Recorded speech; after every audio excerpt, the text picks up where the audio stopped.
Of people have made financial. Just looking for money. Oh, geez. I was like, what is going on over here? Nothing in this bad boy. Well, millions of people have made financial resolutions for 2022. But how do we make sure we're actually achieving those goals we set for ourselves? So Steve Siebold is a certified financial educator, author of the book, How Money Works, Stop Being a Sucker.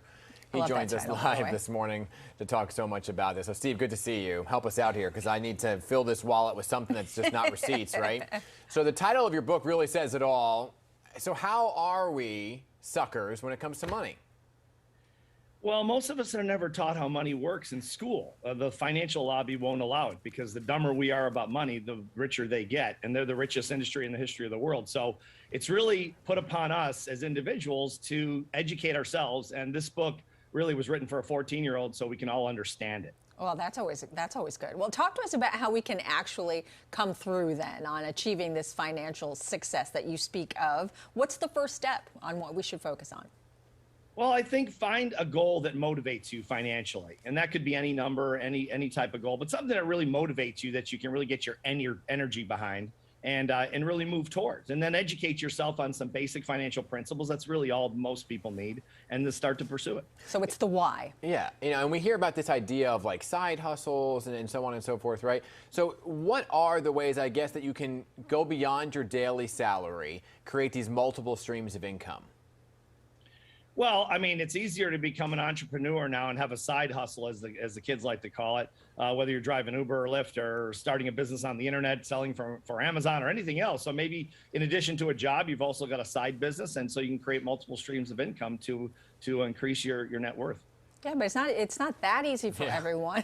But are there other ways? Like, I know that I have friends that sell their clothes, like resale and those kinds of things. Do you have any other options besides that, besides starting your own little company? Yeah, definitely. I mean, look at all the things we don't use in our homes. I mean, it's unbelievable, right? I mean, over Christmas, I've been cleaning out closets all over, and it's just unbelievable the stuff we accumulate. So sure, to your point, I mean, sell things that you're not using and that type of thing. But also just on the business front, just going back to it for a second, there's mentors, get a mentor. Every entrepreneur I know is a mentor. Just like you guys had mentors probably to get into the world of television that kind of guide you along the way. And most people are willing to do it that are successful. So, so here's the thing, once we have the idea and the why and all that, it may sound like it's a plan, but then there's this idea of holding yourself accountable, which many people just don't do. I, for myself, am like, oh, well, you know what? I'm just going to splurge a little bit here and I'll make up for it later on and, so on and so forth. And then that starts the whole cycle, right? So how do you hold yourself accountable? All right, Dan, I might pass this back to you because I know you're doing dry January because I'm watching the show.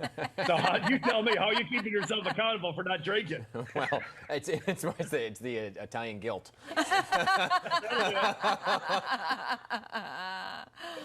good. No, I think really to tell people about it, put it in writing. Tell people around you about your goal. It always puts some pressure on you. And then again, as you guys mentioned a second ago, think about your why and why you're really doing this. What is the purpose and how can it benefit you if you succeed? Yeah, but it can be scary, though. It can be scary for a lot of folks. A lot of people might be thinking, this is too hard. I don't think I can do it. So when it comes to starting a new business or new business venture, how do we make sure we aren't holding ourselves back from our full potential? Well, I think you're right. It can be scary, especially if you've never done it before, if you've never achieved financial independence or just being comfortable with money. I think taking baby steps, taking it slow, taking little steps at a time, set small goals, incremental goals, and then build your way up. And you'll find yourself becoming very comfortable, especially the more money that you accumulate, because it gives you a sense of comfort and peace of mind. It's also, for me, it was always that mindset of taking whatever you're spending. So my weekly coffee, right, it would cost me somewhere $30-something a week. It was that mind shift of taking that $30 and socking it away into a savings account, making your own coffee. People are like, oh, well, $30 a week is so little, but you got to start somewhere.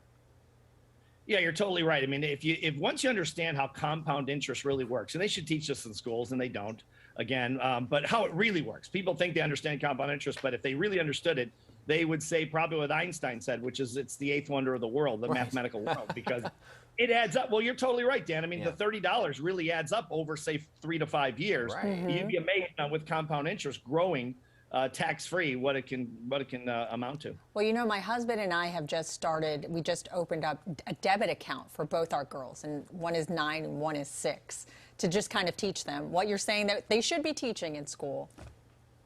Well, absolutely. These concepts aren't that complicated. I mean, literally, you could teach you could teach a child these things, the basics that you really need to know. And the financial industry won't admit this usually because it hurts them, but you can teach someone on the back of a cocktail napkin. Well, if you really want to teach them the basics. And Steve, you got to get them at college, right? In college, with that first day when your parents drive away and you can't wait till the car turns the corner, you don't see them anymore, right? You're like, bye, mom and dad, and then all of a sudden you turn your back. And there's the credit card table that's like, hey, your parents are gone. Sign this right here, right? And here's like 75,000 interest rate. And so, you get yourself into trouble at an early age. You start buying beer. That's the first thing you go for. You start buying beer. No, not you, Dan. Not you. Not this month. It's dry January. Right. Not this month. Not in February. Right. You're good to go. Not January. Right. But yeah, you're absolutely right. Because I mean, they sock it to the kids because they know they don't know the difference and they don't know what they're going to end up being saddled with. And all of a sudden they think it's free money, and of course it's very expensive money. All right, Steve. Hey, that was great stuff. Good. Thank you so much for being here this morning, and check out his book. Okay, Steve. Thank you very much. You want to plug it one more time? Thanks, guys. It's called absolutely. Yeah, it's called How Money Works. You can get it on Amazon or anywhere, any bookstore. Stop being a sucker. That's my favorite part of it. Love the title, Steve. Thanks again.